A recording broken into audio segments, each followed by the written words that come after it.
Hello दोस्तों।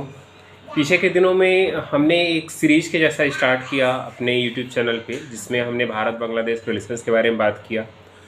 और आज़ादी के बाद से जब से कांग्रेस की सरकार रही उसके बारे में डिस्कशन किया, चाहे वो नेहरू जी की सरकार रही, चाहे शास्त्री जी रहे प्रधानमंत्री, चाहे madam prime minister Indira Gandhi ji रही, उसके बारे में हमने डिस्कशन किया। वन बाय वन उनके दौरान जितनी भी उपलब्धियां रही हमारी सरकार की, भारत सरकार ने जितना भी अच्छा किया उसके बारे में हमने डिस्कशन किया। और जो कुछ कमियां रह गई, जैसे कि सारी सरकारों में रह जाती हैं, उसके बारे में भी हमने डिस्कशन किया। तो इसी को आगे बढ़ाते हुए हमारा आगे का जो प्लान रहेगा कि जो वर्तमान समय में चल रहा है अटल बिहारी वाजपेयी जी के समय में, उसके बारे में भी थोड़ा चर्चा करेंगे। और फिर हम कुछ करंट अफेयर्स के बारे में भी चर्चा करेंगे जो आपको सिविल सर्विसेज में एनडीए, सीडीएस और असिस्टेंट कमांडेंट सीए पीएफ के एग्ज़ाम में हेल्प करेगा। बैंक एसएससी रेलवे में भी हेल्प करेगा डिस्कशन में, और इंटरव्यू में भी थोड़ा बहुत पूछ लिया जाता है। ध्यान रखना, सिविल सर्विस में और एनडीए में, सीडीएस में ज़्यादा पूछा जाता है, ठीक है। चाहे स्टेट की सिविल सर्विस हो, चाहे आईएएस का एग्ज़ाम हो। तो पहला तो ये है हमारा कि हमने जो डिस्कशन किया था राजीव गांधी की सरकार तक का पूरा डिस्कशन कर लिया था। उसके बाद हमने बताया था कि 1989 के टाइम पे जब राजीव गांधी जी की हत्या हो जाती है, वो डिस्कशन हुआ था। और उसके बाद उनकी सरकार जो है हार जाती है, बोफोर्स घोटाला होता है, जो कैग की रिपोर्ट आती है। कैग आप जानते हो, कंट्रोलर एंड ऑडिटर जनरल। ये एक संवैधानिक संस्था है जिसके पास एक ऑडिट करने का अधिकार होता है कि पूरे देश भर में जितने भी राज्य हैं, जितने भी केंद्र स्तर की जितने भी अलग अलग मिनिस्ट्रीज हैं, वो जो भी खर्च कर रहे हैं वो कहाँ पे व्यय हो रहा है, कहाँ से आय हो रहा है, कैसे हो रहा है। तो उस ऑडिटिंग में अगर वो पाते हैं कि कहीं भी फ्रॉड हो रहा है, कुछ हो रहा है, तो वो सीधे जारी कर देते हैं।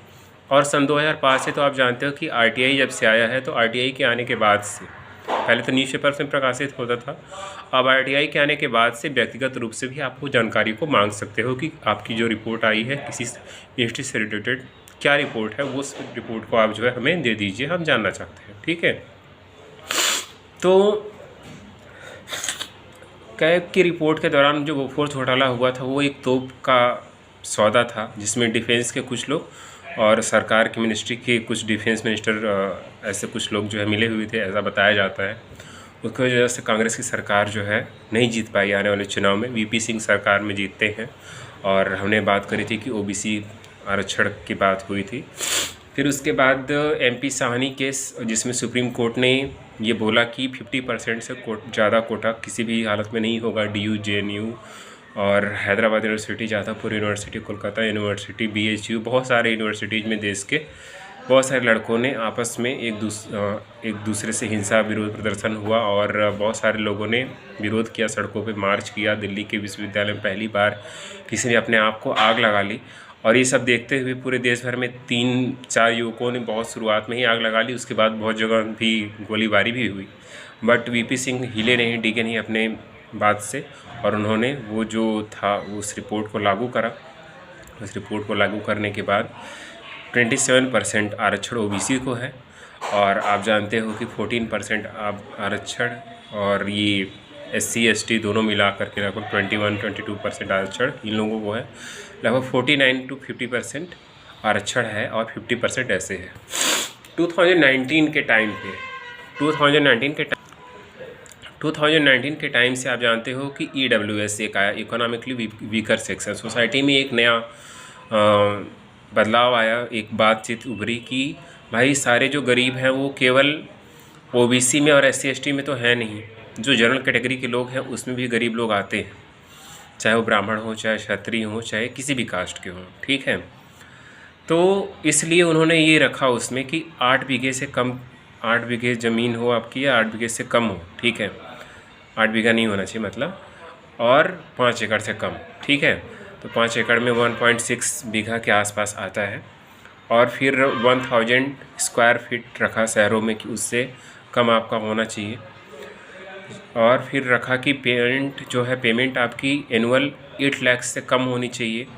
ये तीसरा कैटेगरी। तीसरी बात, चौथी बात मतलब आप कोई IAS PCS नहीं होने चाहिए, ऐसा कुछ, ऐसे 4-5 क्राइटेरिया उन्होंने डिसाइड करा कि ये चीज़ अगर आप में नहीं है तो आप समझ लो EWS आरक्षण के अधिकारी हो। आपको मतलब अधिकारी का मतलब वो अधिकार है आपको, सॉरी, और आप इसे ले सकते हो। और इससे देश भर के 98% जनरल कैटेगरी के लोग EWS के लिए पात्र हो गए। ठीक है, ये जान करके आपको खुशी होगी। तो EWS का बहुत फ़ायदा भी मिला है, चाहे जितने भी एग्ज़ाम हो, सिविल सर्विसेज का हो, चाहे बैंक SSC रेलवे का हो, उसकी जो कट ऑफ होती है वो OBC के बराबर या OBC से थोड़ा कम भी कई जगह पे देखी गई है। तो उससे हेल्प हो जाती है। जिन लोगों का रोना था कि नहीं हमारी जनरल कैटेगरी है, इस वजह से सिलेक्शन नहीं हो रहा है, तो EWS आने से सिलेक्शन हो जा रहा है। ठीक है, आगे हम बढ़ते हैं। जो इस दौर में बहुत बड़ा एक कदम था, जो मनमोहन जी के बारे में भी हमने डिस्कशन करा था कि वो IMF के चीफ रह चुके थे।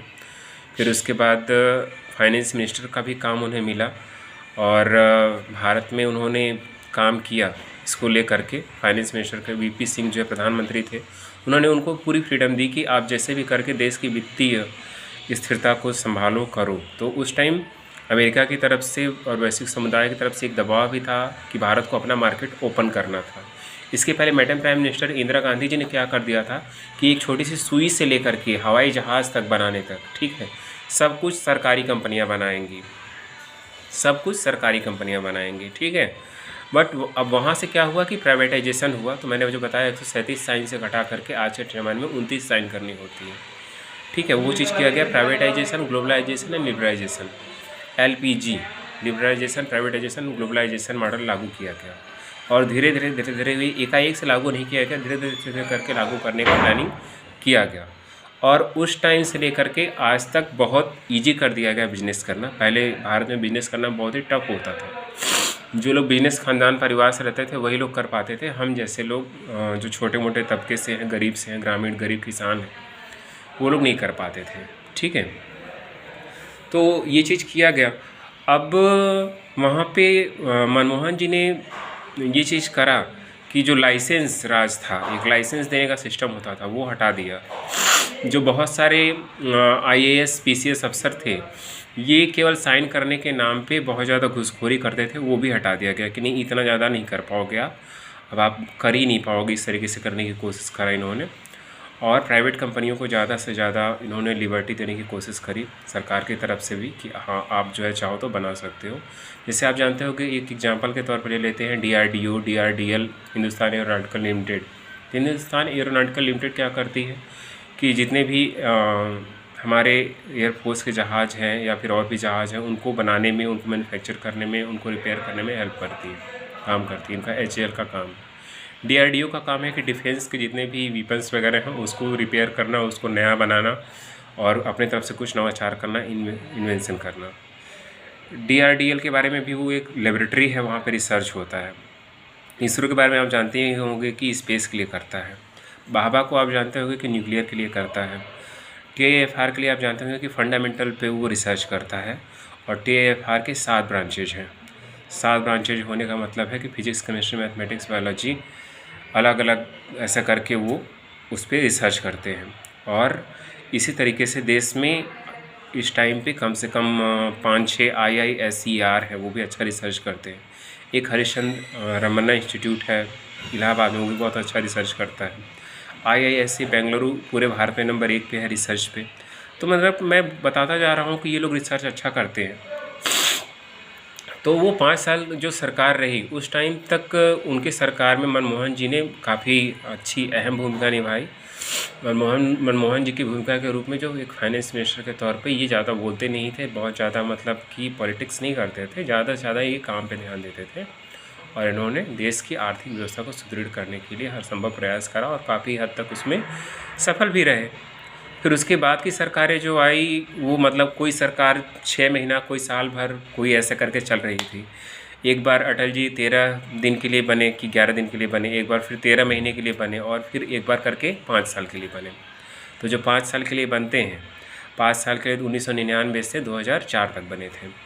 13 महीने के लिए उसके पहले बने थे और 13 दिन के लिए बीच में जो बने थे, उसी दौरान न्यूक्लियर टेस्ट होने की बात हो रही थी कि न्यूक्लियर टेस्ट इस टाइम कर लेते हैं, बट उस टाइम न्यूक्लियर टेस्ट नहीं हो पाता है। ठीक है, तो आगे हम बताते हैं वीडियो के अगले पार्ट में, क्योंकि ज़्यादा बड़ा हमें वीडियो का पार्ट नहीं रखना है। तो आप यहाँ तक दिमाग में रखो कि अटल बिहारी वाजपेयी तक हम पहुँच चुके हैं, अब हम आगे की भी बात करेंगे। क्लियर?